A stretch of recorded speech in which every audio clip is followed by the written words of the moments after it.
Hello, welcome to this week's edition of the talk show. My name is Elijah Ho Tanimola. I'm so happy to be here this evening. I'm so glad to have you join me. As you know, on the show, we discuss on issues related to relationship, marriage, and lifestyle. Since we started this show, we have been dealing with several subjects from mastering road transitions to live to cliff. And you can do well to check my YouTube channel to listen to those teachings over and over again. Please, I trust that if you listen to them, it will bless your life. It will transform your life, to transform your marriage from the present realities you are experiencing, even to the ideal of God for your life and for your marriages. And please, feel free to share. Let it be a blessing to others. This week, I'll be dealing on the subject handover. This subject is an extension of the subject we've been looking at, live to cleave, and this is related to the parents, the role of the parents in line with the principle and the commandment that God gave to the man. He said in Genesis chapter 2 verse 24, he said, "For this cause a man shall leave his father and his mother and shall cleave unto his wife." And we saw that illustration that it was God that actually brought the woman even to the man. And we actually also see such illustration even in our wedding ceremonies. The father of the bride will bring the wife even to her husband. I want to say to the parents, hand over your son to his wife, hand over your daughter to her husband. Give them space, give them air to explore, give them space even to relate with themselves, to blend, to cleave, to be united, to embrace one another. Don't be the cause of their disunity. Don't be the cause of them breaking this principle and this rule that we actually help their marriage to experience the ideal of God for their lives. I would like to talk on certain things that parents need to look out for in order for them to help the marriage of their children to experience God's ideal, and even for them to enjoy even peace of mind on their own. I'll first talk on the subject of independence. I want parents to understand that we need to develop a sense of independence in our children. What do I mean by this? Give your children the opportunity to grow. Give them the chance to make their decisions on their own. Give them the privilege even to learn as they grow. Give them the right even to make their own mistakes. Am I saying that when I say independence, it's not the same thing as reckless abandon. I'm not saying you recklessly abandon them, but I'm saying that give them the freedom even to learn on their own, to practice the things that you have been teaching them. The Bible says, train up a child the way he should go, and when he is old, he will not depart from it. The Bible says, train. It is our responsibility as parents to train our children, and it is their responsibility to walk in that line. There's a book I read some time ago. It said, God chases, kid chasers. The book is saying that if you chase God, you should trust God enough to help you chase after your kids. What is that saying? It's saying that if you train your children the way that they should go, trust God to help them to emulate, to walk in line with that training, and to turn out the best that God has ordained for them. You know, even in the issue of the natural growth of a child. If you carry your child all the time and you don't allow the child to calm down to learn how to crawl, he or she will not learn how to crawl. If you are too careful that you don't want your child to fall, and you are too careful, you are guiding the child all the time, you don't allow him or her to explore how to learn how to walk, the child will not learn how to walk. So also in our daily lives, in their normal growth, we should give them the opportunity to explore, give them the opportunity to make their own mistakes. Am I saying that they should be totally free? What I'm saying is that create certain safety boundaries, just like you do for a child. You don't allow the child to fall off the cliff. No, you create a certain safety boundary, but at the same time, you allow the child to learn how to walk. You know, while growing up, I see a lot of people, a lot of parents, they think they are strict.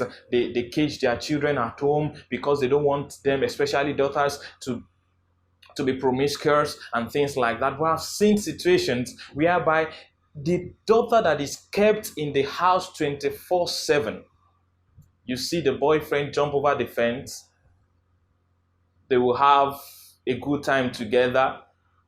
The same thing that the parents are trying to cage the daughter from, right under their nose, it's happening. I have seen it. Am I saying that we should leave them without boundaries? No, but let them go out. Be trust in God and in the training you have given to them to help them live a better life. Let them make their decisions on their own. And I'm saying that if you can develop this sense of independence in your child or in your children, it will help you even at your old age. You have peace of mind. You don't have to be the judge over disputes in your children's marriage. That is not an honor. That is not the best way to live. Let them have the independence, the sense of independence, right from when they are growing up, to be able to make decisions on their own. It will even help you to peacefully and confidently die, because you know that even after your death, your children will be successful. Because you have seen them make decisions on their own, even in your lifetime, and it's given them tremendous success already. Learn to develop in them this sense of independence. It is secured enough to let them grow in this ability, in this sense of independence. I trust that you will be able to take that and apply that to your lives. And even we, the upcoming parents, our children are still young, we need to start developing that sense of independence in them. The second point I would like to talk on is the point of structure. You need to understand, parents need to understand structure, the structure of marriage, the structural provisions of God for the marriage institution. I have talked a lot about structure in our first teaching, Mastering Road Transitions. Do well to get that to understand what I'm talking about better. But I'm saying that you need to understand that there's a structure in the marriage institution. There's a family institution that is different from a marriage institution. When I say a family institution, what I mean by that is the institution that consists or comprises of the father, the mother, and the children. The father takes the leader position, the mother takes the associate position, and the children takes the follower's position. In that institution, your children, they follow your instructions. They learn what you tell them. They take instructions from you. But when it comes to the marriage institution, we have two major people in that marriage institution before it turns to a family institution. That is, before they start giving back to children, we have the husband and the wife. And in that institution, the husband takes the leader position. The wife takes the associate position. Parents, the moment you hand over your children to their spouses in the marriage, you must understand that you now take a third-party position. Every other person outside that structure of the husband and the wife takes a third-party position, including you as parents.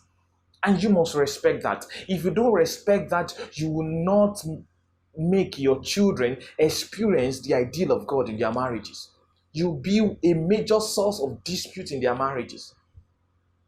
Don't start interfering in the affairs of your children without their consent.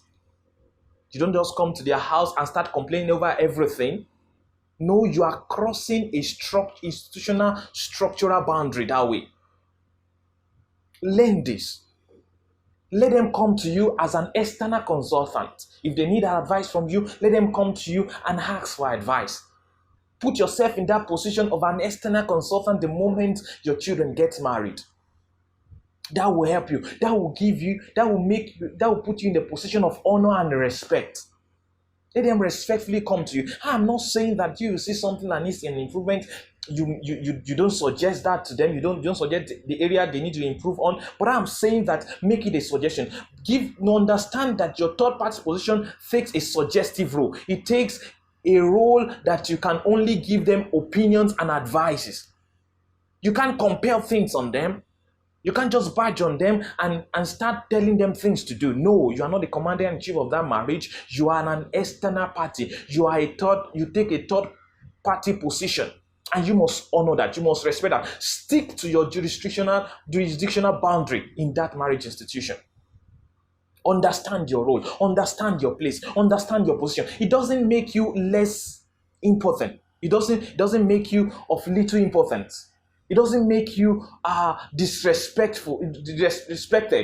It only shows that you you understood this structural boundary. You understood this structural provision for this marriage institution, and you have chosen to respect it. And I'm telling you, if you respect it the way you should respect it, and you put yourself in that third party position, suggesting to them, giving them the permission to explore themselves, to come to you for advice, and I'm telling you that will make them honor and respect you more. Understand that. Another point I want to talk on is the area of acceptability. This area is one of the areas that a lot of parents and a lot of spouses don't get correctly. When I say acceptability, I'm talking about the place of the acceptance of the parents by their son-in-law or their daughter-in-laws. A lot of times parents-in-law want their daughter-in-law or their son-in-law to accept them the way their son or their daughter accepts them. But I'm telling you, it doesn't work that way. It takes time. Acceptability takes time. They can accept you as their parent-in-law.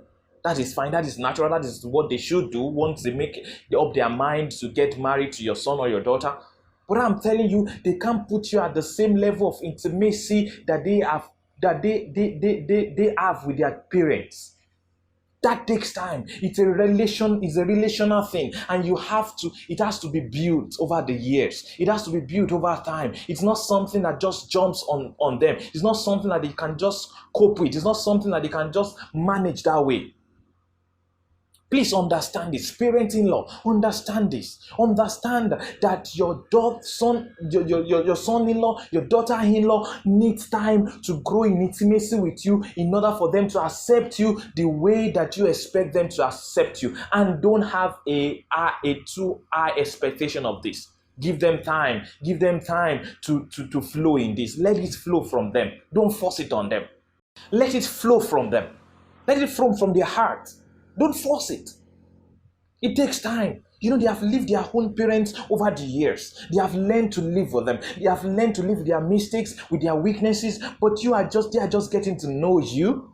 Relationship takes time. Intimacy takes time. It takes a lot of effort. Don't be too demanding on them. Don't say, oh, your daughter-in-law doesn't gist with you like your daughter gist with you. No, it doesn't work that way. They have learned to grow with their own parents, with their own mothers. They can gist with their mothers because they have learned to grow in intimacy with them. They are just getting to know you. They can't just start diverging things to you. It takes time. It takes time for them to have confidence in you, for them to be confident enough and to be free enough to discuss certain things with you, to be able to be free enough to relate with you on that level of intimacy that they have with their parents. And I'm telling you, they may not even get there. And don't beat them over that. Know that even your own son may not be able to accept his own parent-in-law at the same level of intimacy that he has accepted you. Learn to flow with them. Carry them along. Try all you can to enjoy that relationship at the level at which they can give it at the moment. Try to enjoy that level of intimacy at the level at which they can give it now. If they don't call you every day, don't beat them over it. Learn to accept them at their level of intimacy at this moment. Let them grow. Let it flow naturally from them. Don't beat them over it. And I'm telling you, if you can consistently accept them this way, with time, they will grow in that intimacy. They will learn to accept you more. They will learn to have confidence in you more. And it will help you. It will help your children's marriage. Don't complain over everything. Even your wife, don't tell your son, your wife doesn't even call me. She doesn't even talk to me. She doesn't even gist with me. Don't beat them over that. Don't beat them over that. And I want to talk to the spouses. Please and please, don't beat your spouse over the relationship or the level of intimacy he or she has with your parents. It takes time. Don't beat them over it. Let them grow. Let them grow. Let them grow naturally. Let it flow naturally. Don't beat your wife over the fact that she doesn't gist with your mother because your mother complains about that. Don't beat her over it. Let it flow from her. Let her learn. Let her learn to grow in intimacy. And one thing you need to also understand is this. Most of the time we are from different generations. The generation of our parents is different from our own generation. The way we see things is different from the way they see things. And we must understand this. And it's difficult for you to rapport well with two different generations, two different views. Their views are different. Sometimes you wonder, what will I be discussing with my father? What will I be discussing with my mother? We are discussing technology. They are discussing analog. We are discussing digital. They are discussing analog. We are talking about global recession. They may not understand it the way we understand it. We are talking about social media. They may not understand the way we understand it. We are talking about a different fashion style, a different fashion outlook, a different fashion mindset. They may not understand it. And we must understand this. You may not be able to flow that way, but accept them with the level they are. Let them grow in it. And I'm telling you, if you give them that freedom, if you give them that opportunity to grow naturally, you will enjoy it. It will be better than a mechanized form of intimacy. It will be natural. It will flow naturally. You don't even need to tell them before they call your parents, because that is not flowing. They don't have to pretend to be. It has flown from them over the time. And now they have chosen. They have made up their mind to accept your parents with that level of intimacy that they can afford, that they have grown to build over the years. I hope you get that. That will help you. Another point I want us to look at as parents is the area of correction.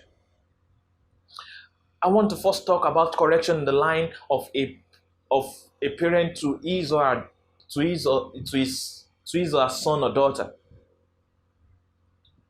Understand this.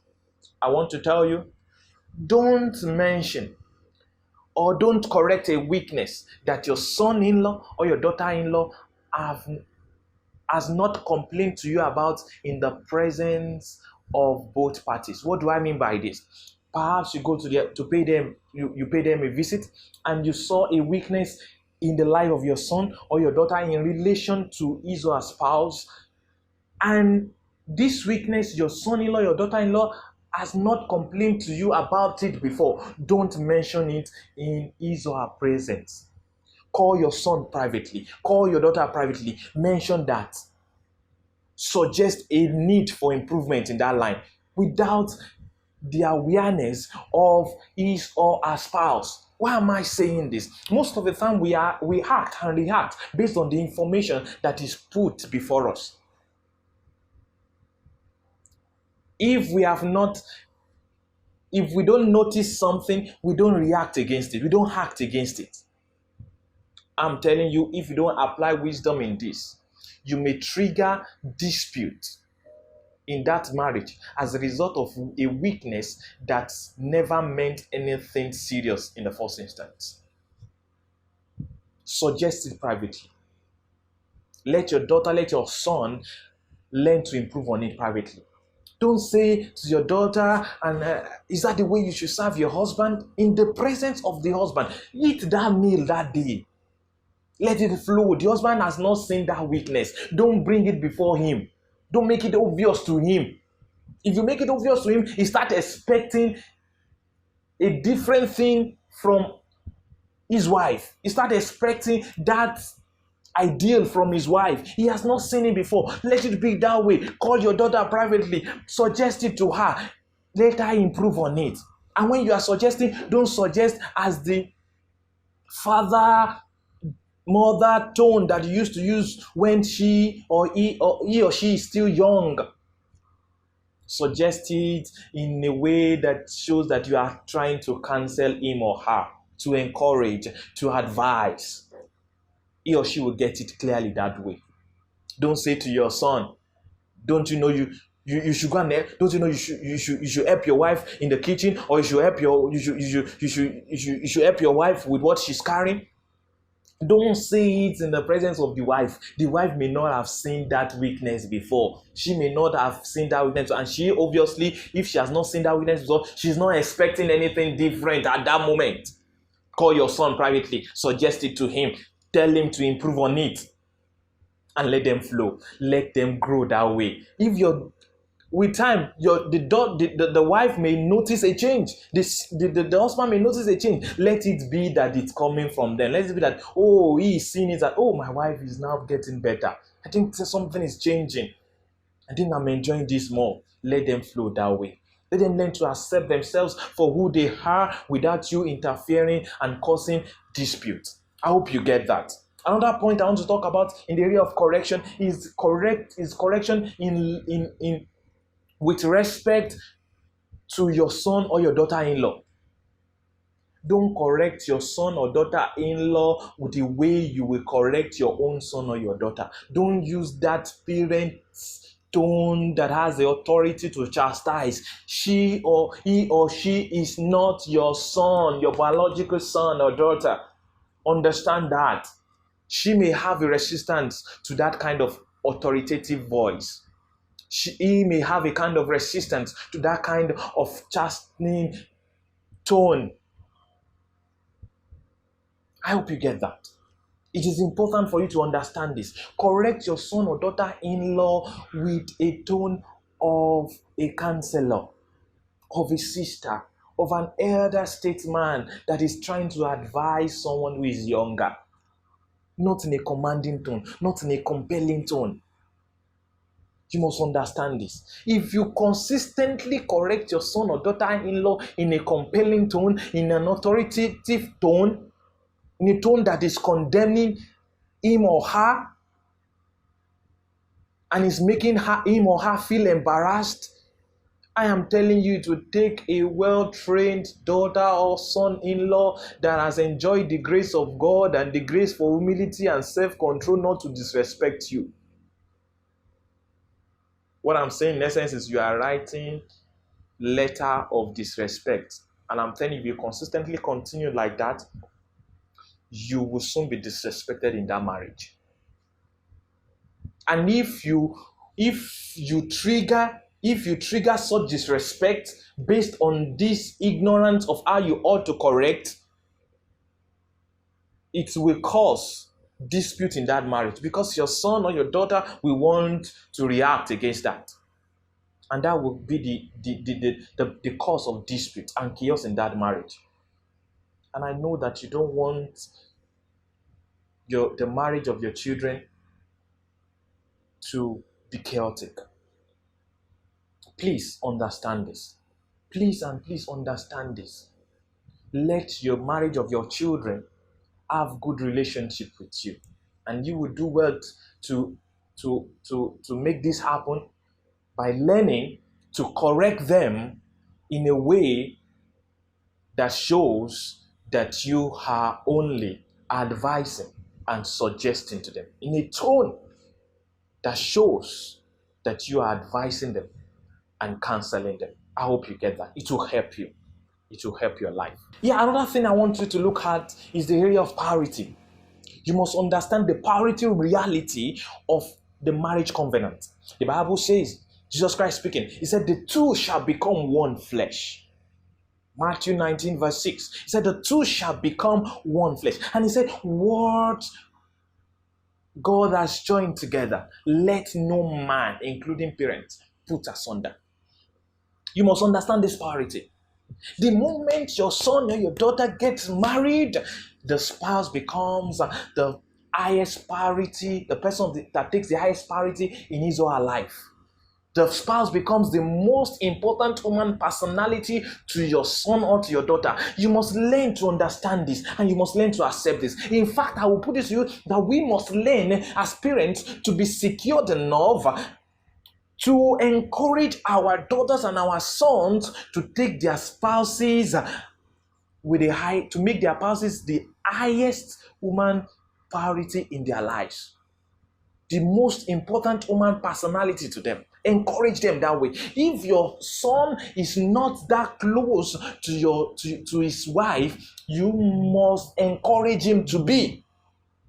And if you check other teachings I've said in line with this, you understand that there are also certain things that spouses can do that can make this parity setting not to work the way God wants it to work. Check that post, know where you need to correct, and correct it. But if there's no other thing that you need to correct, and you as parents, you are not encouraging your son or your daughter to make his or her wife the person of the person with the highest priority, then that is not good for their marriage. You must understand this. If you want their marriage to experience God's idea, you must respect this priority reality. Please respect it. Respect it. Be secured enough to respect this. Prepare for this. Understand this. That your son, that your baby will soon grow up. Learn to build your mind in line with this. He or she will soon grow up, and he or she will get married, and the wife or the husband will be the person of the highest priority.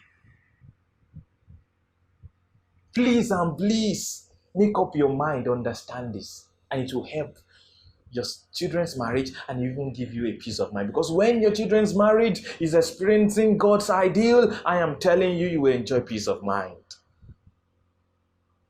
I hope you get this. I want to talk about other aspects, some themes that I believe that it will be also useful for us as parents. The first thing I want to talk about is grandparenting.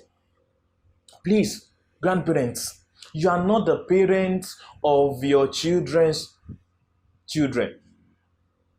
Please understand this. When you pay them a visit, don't try to correct that. Don't try to condemn their children before their eyes. Don't try to condemn them. If you see any area that needs improvement, call the parents. Advise them. And I'm telling you, if you have raised them correctly the way you expect that a child should be raised, obviously, I trust that they should walk in that line and raise their children the same way, or even improve on it. We are in two different generations. The way you raised your children and it worked for you may not work for this generation. You don't just come to your children's house and start flogging their children. Start condemning their parenting. There's no place that God puts the responsibility of parenting a child in the hands of a grandparent, except the biological parent, the direct parents have died. Don't correct them unnecessarily. Don't condemn them. Don't make the parents feel bad. Don't make the parents feel that they are not responsible. Let them handle the responsibility of training their children, of correcting their children. You can suggest to them areas of improvement. You can advise them, but don't take it upon yourself to be their parents. I hope you get that. Another thing I would like us to look at is the area of our old age. Let me first talk about old age in line of security. I want to advise us as upcoming parents to please, let's pursue purpose early in life. God established marriage for two major things: companionship and purpose fulfillment. The Bible says it is not good, God speaking, it is not good for the man to be alone. I will make for him an helper suitable, or an helpmate. Now, if it was only to solve the alone weakness, it would just be, I will make for him a companion. But he said an helper. So it means that the marriage was instituted for two major things: companionship and purpose fulfillment. And I'm telling you, if we build our lives pursuing purpose, it will help us to be secured enough. In our purpose, we find security. When we pursue after relevance, we're too busy to be prognosing in matters of our children's marriage that doesn't concern us. Be busy with purpose. Be busy with relevance. Be relevant in your generation. Be relevant in your time. If you are relevant in your generation and your time, you will not have free time on your hands, idle time on your hands to prognose in your children's marriages. I am not saying that when they need you, you don't give them time. You should, as a responsible grandparent, or as a responsible parent. But what I'm saying in essence is, let them come to you. I am not saying you should not pay them a visit, but I'm saying that let them come to you for advice. Don't come and be acting as the commander-in-chief of an institution that you don't have such jurisdiction. Understand that you take a secondary position, that's a third-party position in their marriage. Learn that. Build your security around your purpose, not around their future.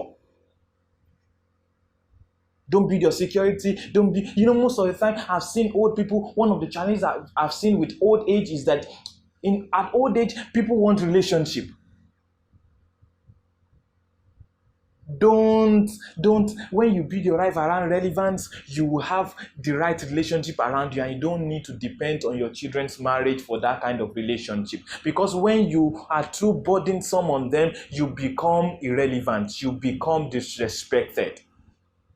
I hope you get that. That is very important. Another area I want us to look at is the area of old age in line of provision. Parents, don't build your retirement plan on your children's future, on their success. Don't build it on it.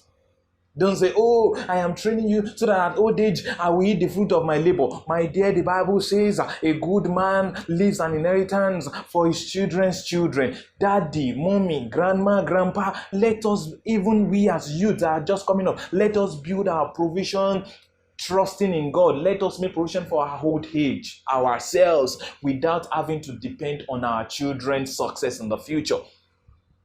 Don't be a budgetary burden on your children's marriage, such that when they see your call, they were trying to avoid your call because they know that what you'll be asking for is money. Give them give them space to build their own economic stability, their own financial stability. Let them give to you as an honor, not as a favor. Don't let them see it as doing you a favor who are giving to you. Let them see it as an honor. Let them see it as a channel of their own blessing. When I give to my parents, when I give to my dad, I see it as an honor. I see it as a channel of blessing, because I hold on to that scripture that says, honor your father and your mother, that it may be well with you, that your days may be long in the land that the Lord has given to you. I am using it as a point of contact to access the promise of God concerning that honor gift. It's not a burden. Don't be a burden to your children's marriage. Build your provision make provision for your old age. Don't build around your children's success. Please and please. That will give you honor. That will give you respect. I hope you get that. And in conclusion, I would like to say this. Be a parent that will model the right kind of parenting and parent-in-law relationship to your children's marriage. Naomi is one of such wonderful parent-in-law. She modeled the right parent-in-law relationship, mother-in-law relationship to Ruth and Oprah. The Bible said those two wives, they stayed with her. They didn't want to leave her. Even when she said they should go, Oprah kissed her. That shows that she loved her. Ruth went along with her. Ruth said she made a statement. She said, wherever you go, I will go. Whoever your God is, your God will be my God. Where you die, I will die and be buried there. What a profound statement. That showed that Naomi modeled the right kind of parent-in-law relationship to these wonderful wives. Please let us make it our goal to model the right kind of parenting, the right kind of parent-in-law relationship to our children's marriage. Let them be proud of the kind of relationship they have with us as parent-in-law. Let them be bold, even when in the society, when people are complaining about their parent-in-law and things like that. Let them be bold, let them be proud that they have a good parent-in-law that are not burdensome to them. I hope you get this. This will help you. If you can focus on this aspect, look at the way you have relating with your children, even as grandparents, even as we are growing up. Let's look at the areas we need to start building our lives now, in order for us to help our children to enjoy the ideal of God for their marriages. And to wrap this up, I would like to appreciate my own dad. He has been He has modeled a kind of parenting to my sibling and myself in our marriages. He has never been a burden to us. He has modeled a kind of parent-in-law relationship even to our spouses. And I want to say we love you. We celebrate you for this. Thank you for doing this. And I want to also appreciate every parent-in-law that are modeling this kind of relationship to their children's marriage. Thank you for doing this. You don't know what it means. It means a lot to us. It means a lot to us. And for those who have not been doing well, please and please correct your ways. It speaks a lot about you. Don't die. Don't die, and your spouses, your daughter-in-law, your son-in-law is thanking God that you are dead. Let them feel your impact. Let them feel your impact. Even after you have gone, let them celebrate your life. I hope you have been able to get something from this teaching and from this episode. I trust that if you take note of these things, it will help your life and to help your parenting and even your relationship with your children's marriage. Next week, I will come your way with something more exciting, and I trust that we'll have a good time together. Thank you for tuning in tonight, and I say, God bless you, and please stay safe.